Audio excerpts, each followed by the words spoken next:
স্বামী পরকিয়া করলে স্ত্রী এই দুটি আমল করবেন। প্রিয় ভাইরা আমার, আপনারা যদি এই দুটি আমল করতে পারেন, আল্লাহ তাআলা আপনার স্বামীকে পরকিয়া থেকে ফিরিয়ে নিয়ে আসবেন। আল্লাহ তাআলা আপনার স্বামীকে ভালো করে দিবেন। আল্লাহ তাআলা আপনার স্বামীকে দিনদার করে দিবেন। নাম্বার 1 যে আমলটা, সেটা হচ্ছে আপনি প্রত্যেক দিন ফরজ নামাজের পরে, প্রত্যেকটা ফরজ নামাজের পরে আপনি যখন ফরজ নামাজটা শেষ করেন, ফরজ নামাজটা শেষ করে আপনি এই দোয়াটা পাঠ করবেন। প্রত্যেক ফরজ নামাজের পরে এই দোয়া পাঠ করবেন। সেই দোয়াটা হচ্ছে রব্বানা হাবলানা মিন আজওয়াজিনা ওয়া যুররিয়াতিনা কুররাতা আয়ুনি ওয়াজআলনা লিল মুত্তাকিনা ইমামা। এই দোয়াটা পাঠ করে আপনি আল্লাহ তাআলার কাছে হাত তুলবেন, অথবা আল্লাহ তাআলার কাছে হাত তুলে আপনি এই দোয়াটা পড়বেন। এই দোয়াটা আপনি বেশি বেশি করতে থাকবেন, এটা কন্টিনিউ করতে থাকবেন। ইনশাআল্লাহ দেখবেন আপনার স্বামী আপনার প্রতি তার মনটা নরম হয়ে যাবে।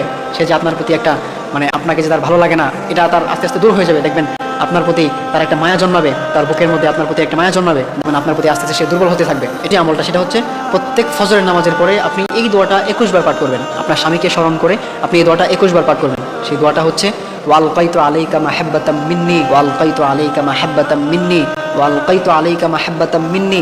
আপনি এই দোয়াটা 21 বার পাঠ করবেন প্রত্যেক ফজরের নামাজের পরে। আপনি যখন ফজরের নামাজটা পড়েন, ফজরের নামাজ পড়ে এরপর আপনি নামাজ শেষ করে আপনি এই দোয়াটা 21 বার পড়বেন হাতে গুনে।